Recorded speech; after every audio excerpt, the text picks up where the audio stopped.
how to not push, how to not try to convince. It's really about a different way that he has that's related to teaching that we're going to jump into in a minute. He has courses like the Badass Growth Guide and this is one of my favorites, Poke the Bear Cold Calling Method. So he's really changing some things here. And to quote Josh specifically, be the mint scoop in a sea full of bananas. Josh, sorry, I took your words there, but welcome in. That was a really nice intro. Can you call me and do that every morning? That makes me feel so good. That's an amazing thing. Like that could be an app, like Attaboy. Attaboy. Attaboy. Up and at him. Up and at him. Here we go. That's perfect. Well, Josh, welcome in, my friend. So talk to the audience a little bit about you, your background, kind of where you got today. I liked your story. So let's let everyone else hear it. Yeah, I think like a lot of people, I fell into sales accidentally. I was a elementary school teacher teaching reading and technology to 5-year-olds, which is also selling, trying to sell the love of reading and writing to kids. And I'm working out in the gym one day and someone's talking about some ed tech startup. And I was intrigued by what they were talking about because it was education and technology. And one thing led to another, got me out of the classroom and started selling technology, even though I didn't know how to sell. Turns out if you don't know how to sell, you're actually better at selling. That led into some teaching and selling gigs at some tech companies, and eventually started my own training company about 8 or 9 years ago. How have you enjoyed the training part of it? I really liked it because it combines two of the things that I'm most passionate about, which is teaching people, entertaining people, and helping them sell without convincing, pushing, or begging. What is the number one difference between a 5-year-old and a 20-something-year-old professional salesperson? There's a lot of similarities. I think what the thing that they have in common is that teaching is a separate skill. Mm-hmm. So just because you know a lot about sales or you've managed salespeople doesn't necessarily mean you can actually teach concepts in a way that are memorable and get people to care and lean in. Yeah. And so if you recognize that teaching is a separate skill, you can work on how do I teach now versus I have domain expertise. That's a good point. All right, so let's jump into listening. So I think like if I was in front of the kids in the classroom, we always want them to listen, right? Pay attention, listen, right? And I think in sales, how long has it been around? It's almost a meme in terms of like the one call close, trying to convince, your brows furrowed, you're really moving in for the commission. Would you say commission breath? Like on your site, you talk about that. So talk about why listening can actually be the biggest superpower for somebody in terms of in a sales situation. Yeah, I'll just give you a couple of different examples. So imagine that you went to a restaurant and you sat down and the server came over and said, you're going to have the steak. It's amazing. Do you want it medium rare or well done? You would think that person would be crazy unless you're like a meat eater, because you might be a vegan. Yep. A lot of that happens in sales too, where salespeople will go into convince mode and explanation mode. And the problem with that is when you explain things before people feel understood, they won't trust what you recommended. So the example in the restaurant of the guy recommending the steak, I'm not going to take your recommendation. You didn't even ask me anything about if I even like meat. So if people don't feel understood, they're never going to trust you, even though you might have the greatest piece of steak, on the planet. And no matter what business you're in, no matter what you're selling, there's no transaction that happens before you actually have trust. So you're essentially in the business of trust as well. And core to being in the business of trust is making people feel understood or listening. And just like teaching, that is a skill that you're not born with, that you can learn to get better at. And you can practice it, in your personal life as well. Was that something, the listening part for you, was that something that was a bit easier of a transition from teaching to sales because you kind of already had that kind of ingrained in you a little bit? Or was it more getting into the sales fire and it became in your mind like, oh yeah, like listening is a huge part of this, when you're first going? It actually, I was not good at it. Meditation has helped me the most in it, because what meditation allows you to do is to not think about what you want to say next when someone else is talking. So we can go a little bit deeper into this if you'd like, but what meditation allows you to do is it allows you to be aware of your thoughts. So if someone's talking to you, a prospect or a significant other, what happens if you don't have meditation is you're automatically thinking about what you want to say. So you're not really listening to the other person. That's not your fault. It's just how we're wired. But what meditation does, and not the first time you do it, but after 3 or 4 months of meditating, what happens is you can be aware that you want to talk. And in that moment, you can choose not to. And you can draw your attention back to the other person. Right. And so that skill of drawing your attention back to the other person and being more curious Mhm.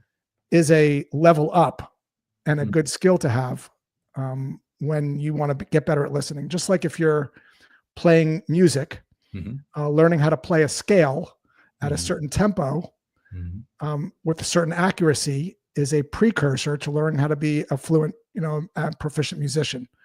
This idea of being aware of your thoughts, that you want to speak, that you want to cut someone off, that you want to convince, that moment of awareness, you can say, you know what, I think I don't want to say that right now. If you don't have meditation, what happens is you just talk. You just say what's ever on your mind. I'll give you an example. I was at the dog park a few months ago, Mhm. and a lady walked up to me and she goes, "Where'd you get your dog?" And I said, "I got it from a breeder." Yeah. And she launches into this thing, "You're a terrible person. You should have adopted. They're like puppy mills." If you Mhm. don't have meditation, you're going to start to bark back and defend your position. Right. But with meditation, I was able to just be aware that I was going to do that and just drop back and said, if more people adopted the dogs, fewer would be euthanized. And she just leaned forward and started to vent some more. And Mhm. it didn't mean I had to agree with her, but Right. that idea of like drawing people out more Mhm. and understanding their perspective, even if you don't agree with it, you practice that in your personal life, it translates to a sales scenario as well. I give you an example. Like, someone said to me the other day, your price is too high, Mhm. which is a common thing that someone might say. Mhm. And if you don't have meditation and you don't know how to listen, you might say, well, I understand how you feel.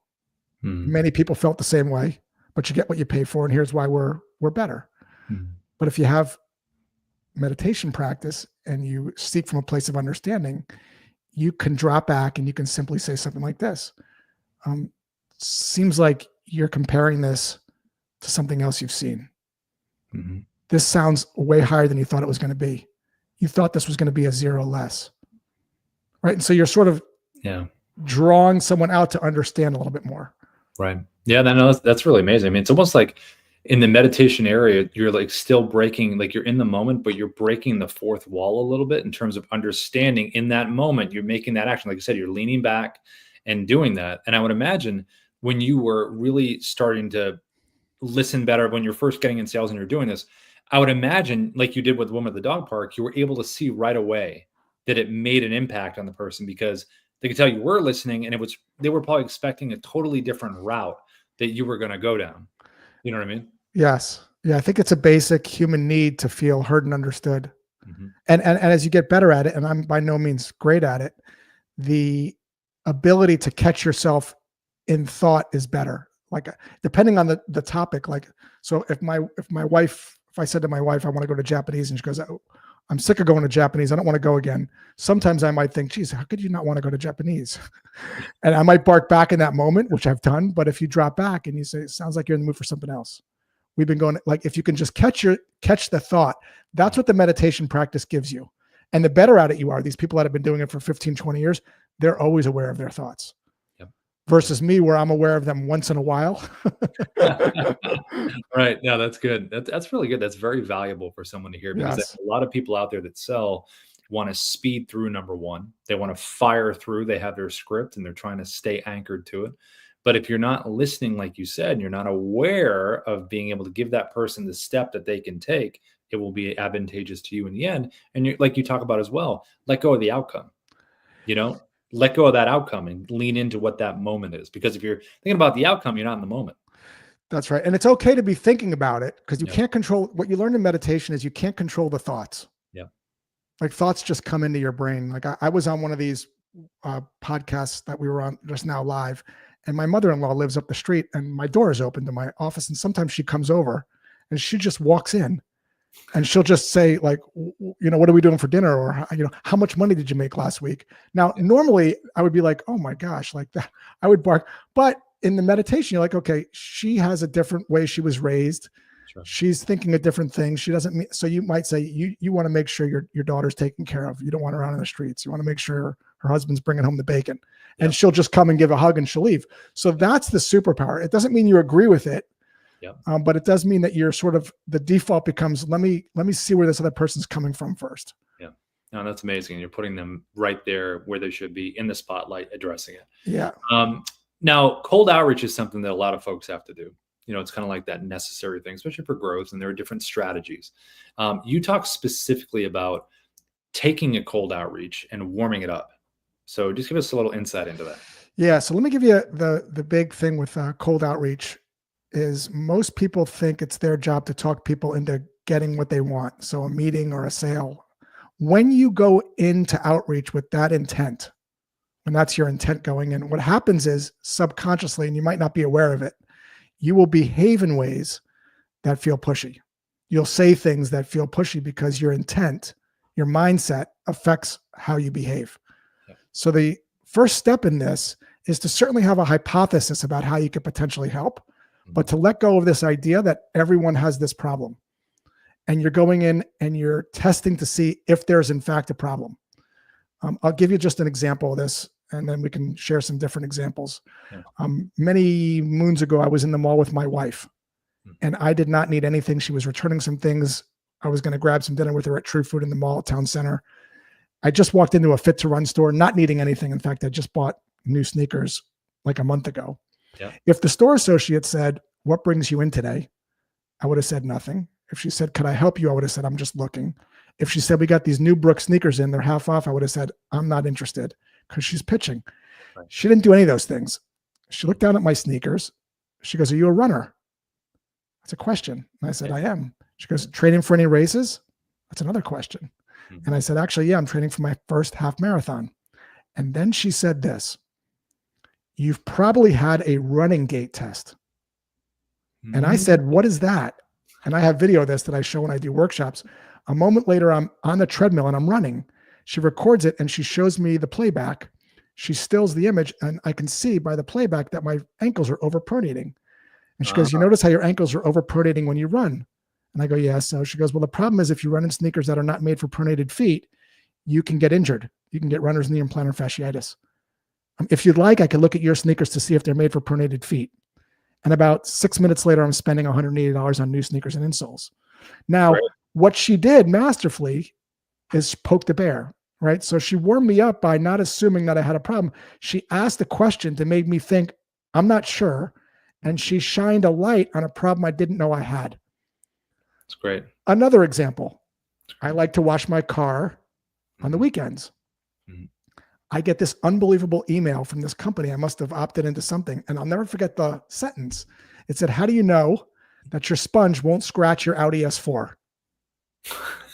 That's very. I said, "What?" And I said, "What the what?" Like I knew I had an Audi, I guess. Yeah. So it turns out that if you wash your sponge car with a normal sponge and bucket, dirt can get trapped in the sponge and can scratch your car.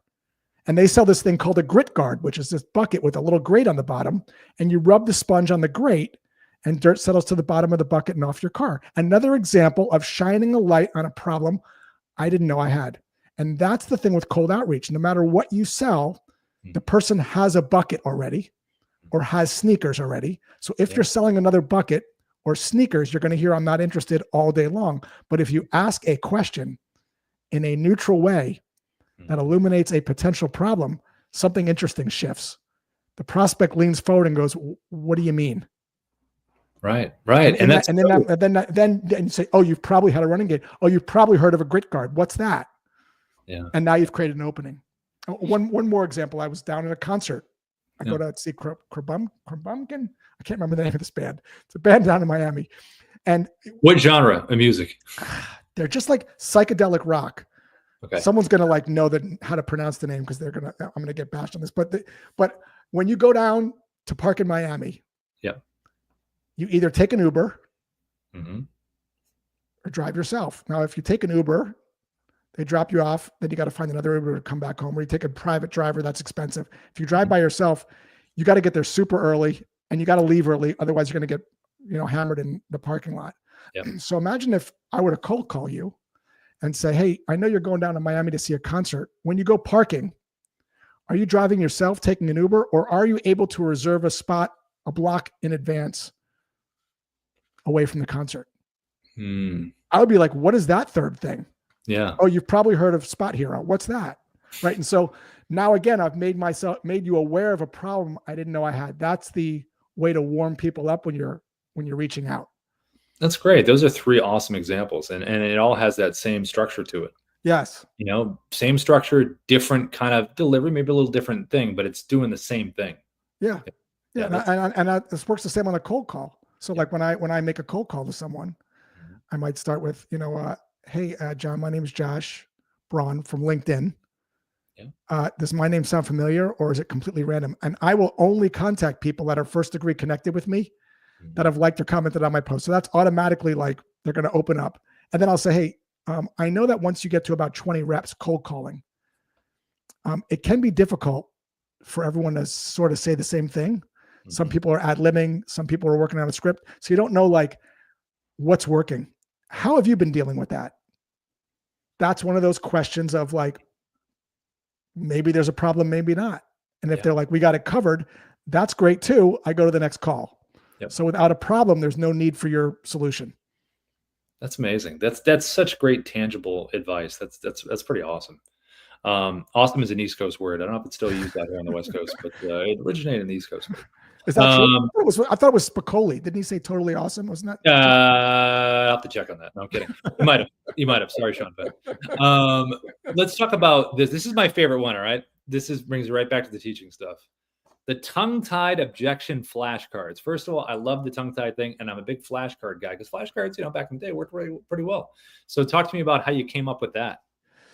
So when I was a teacher, we would teach kids math tables, Mhm. right? And it turns out flashcards are a really good way of learning math multiplication tables. So in my workshops, what I would do would be 100 reps out in the audience, and I'd hold up a flashcard like this.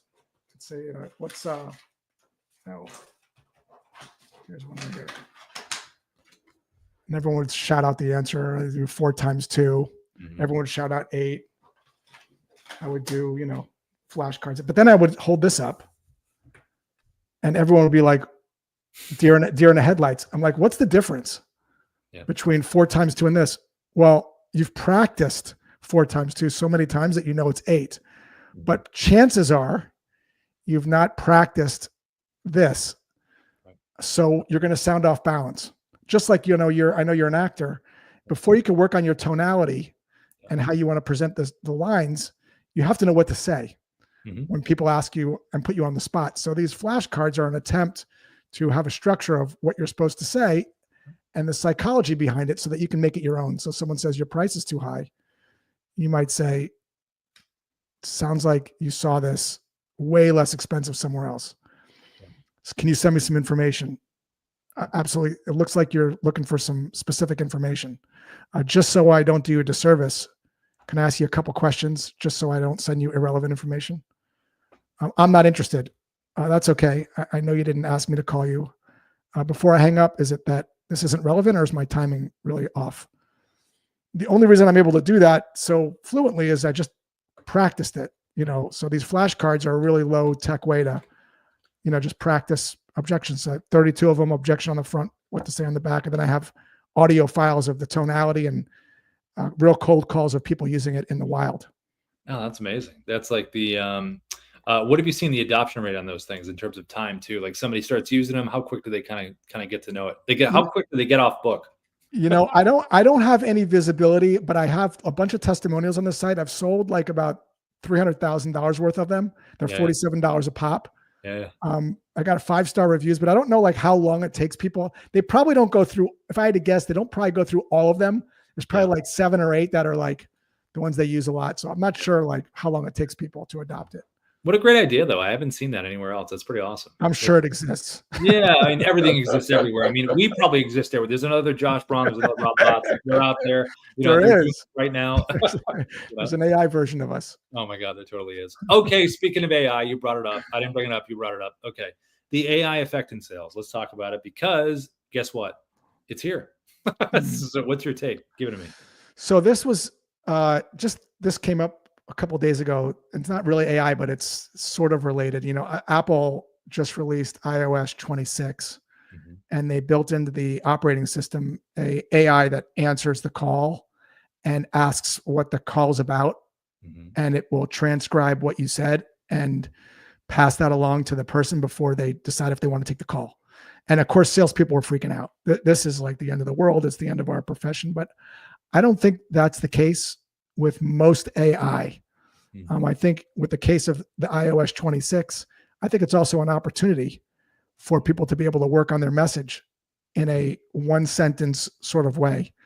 So before I'd have to make sure I get someone on the phone and maybe they hang up on me, but now I actually have a chance of getting my message read, at least Mhm. the first sentence. So I Sure. think it makes us sharper. Yeah. I also think, a lot of the gloom and doom around it's going to end all these jobs. It's going to end SDRs and they're never going to make calls again. It's going to be all automated. I don't think that's going to be the case. There certainly are companies doing that, Mhm. but I think it just makes it a little less effective than Mhm. an actual person. I've not heard it as good. Maybe that changes in 10 years. Yeah. I think what is going to be perhaps replaced are the more mundane things like making these AI agents do some of the grunt work, like, hey, create me a list of people that are fit this criteria, verify the numbers and email addresses Yeah. so that I can, do my job a little bit better without having to do some of the more, task oriented work. Yeah. Yeah, it's crazy how from what we've seen on our side, how fast it's moving. Like we talked about before we got on today, how strategies and companies got to be pretty fleet of foot to make that adjustment in terms of what's happening with real-time results happening right away. Everybody wants answers right now, right now, right now. And like you said, it's not there yet. Maybe someday it will be, but like you said, it makes you sharper. It's like, okay, what's missing here? Because it's kind of filtering into a lot of parts of the sales process, of that funnel. So it's interesting when it starts here with the BDRs, but when it gets to the actual closers, what does that look like? How dynamic is that conversation? How It- well does it listen? It's Yeah. also great for helping you understand your audience. Mhm. It's really, really good at that. You can have a conversation around, what are these people currently using to get the job done?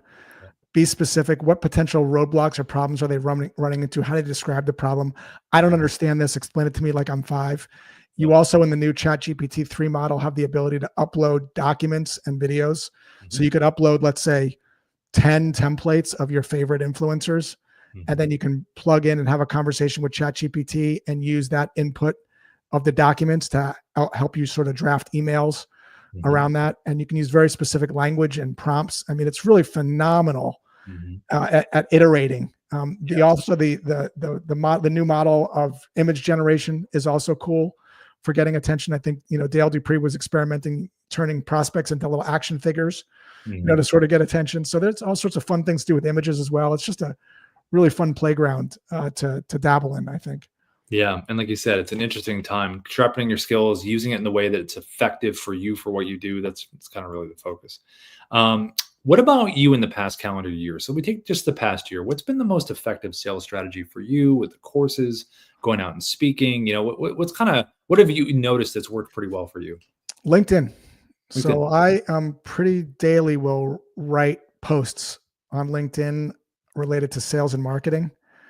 And those posts are like little salespeople that work 24/7.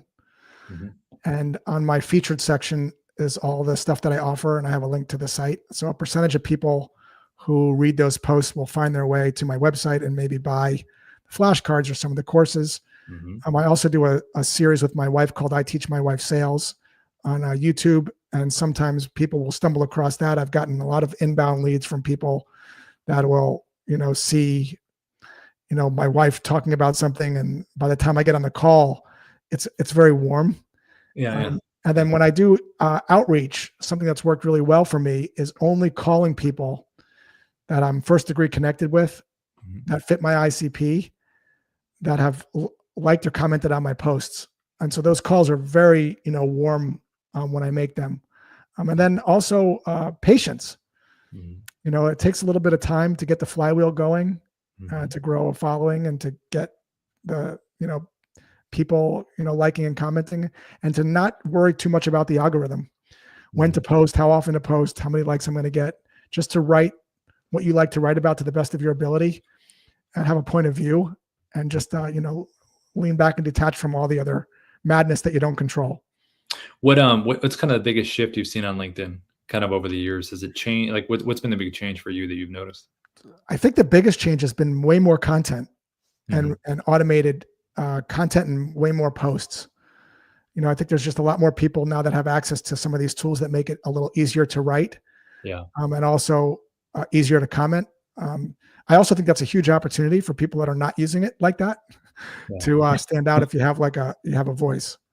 Well, it's funny because LinkedIn, when I first started, was almost just like the resume site.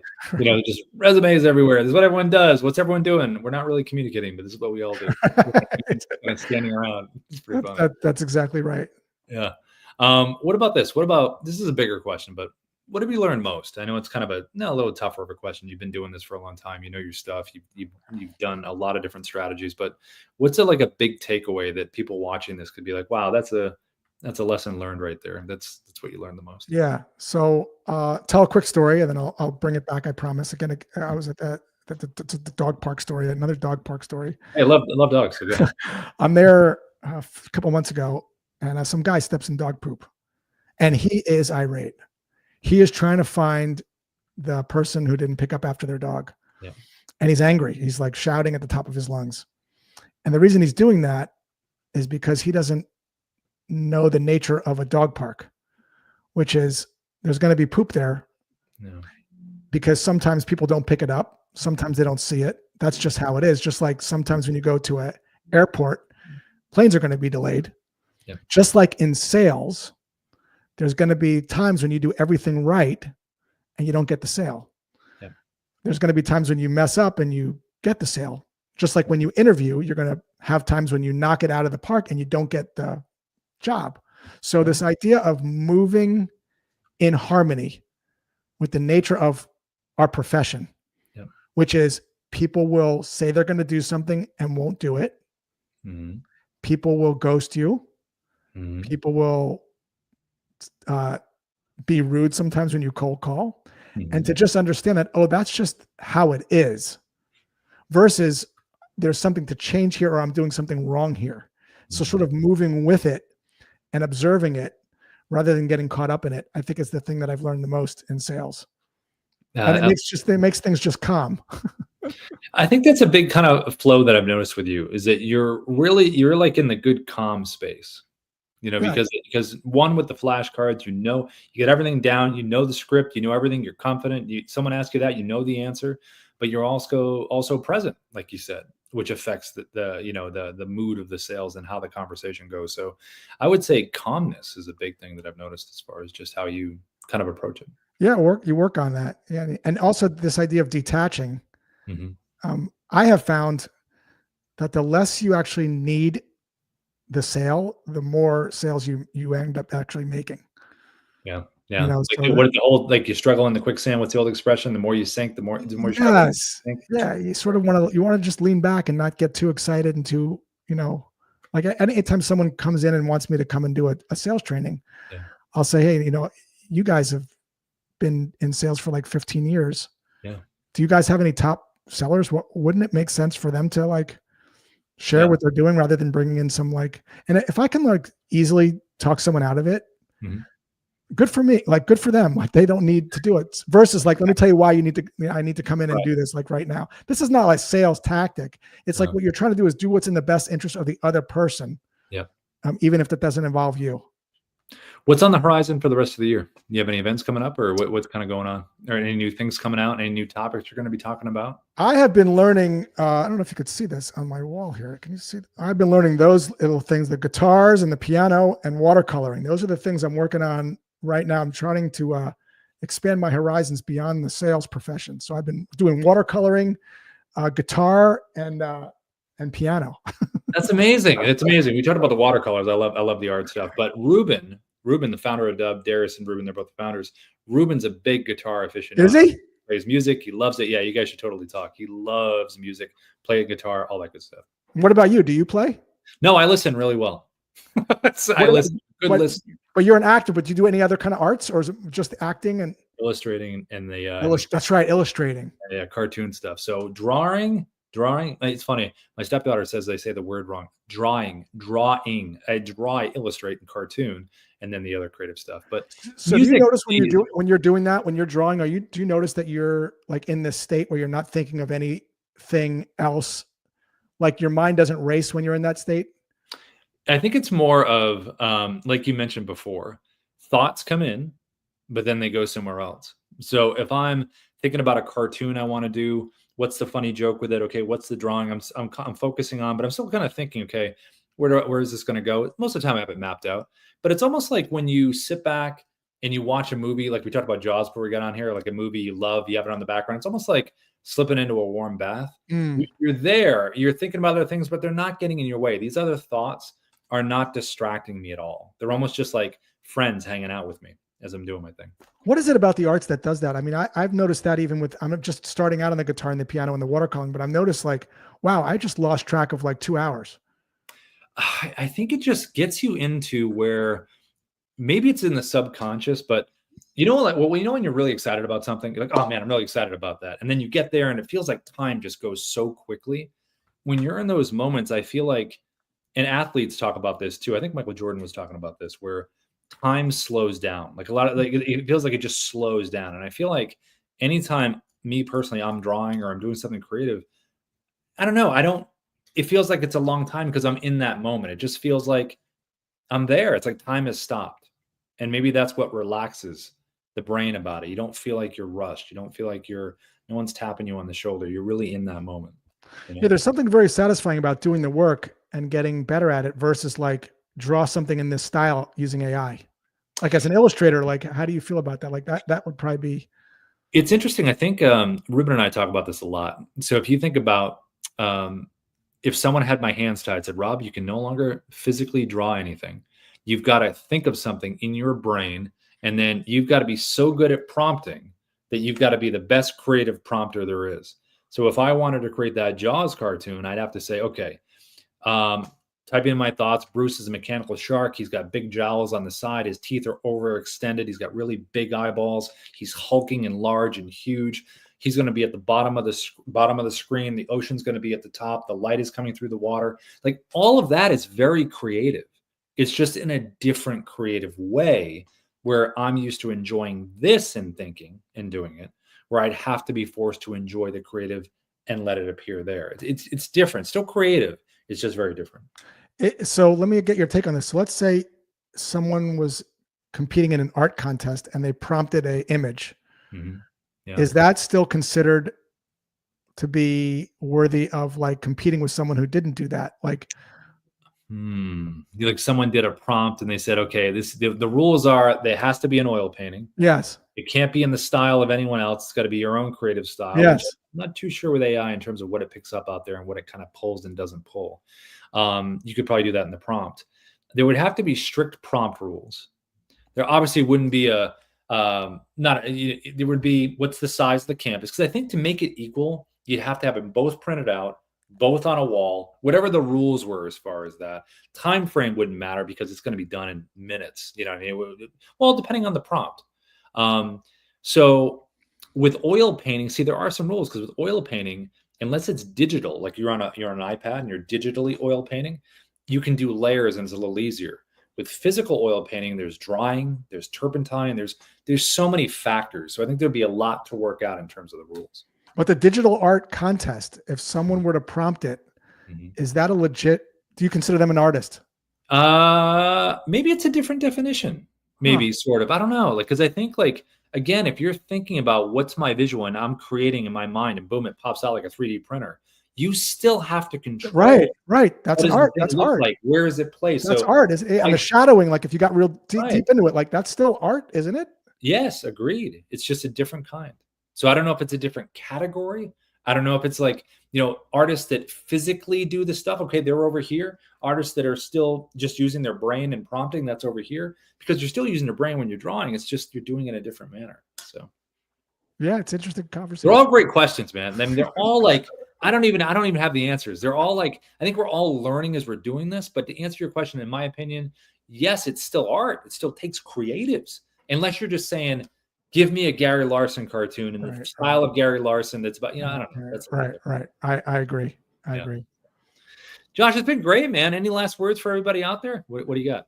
I appreciate you having me on. This was fun. And I even enjoyed our pre-live conversation. That was even fun as well. So yeah, sorry you guys missed that, but it was really good. Well, Josh, listen, thanks for coming on, man. Really appreciate it. And, look forward to what you're going to be doing. The teaching sales thing, I love. I think that's an awesome combo. Thanks for having me on, man. Bye, everybody. We'll see you next episode. See ya.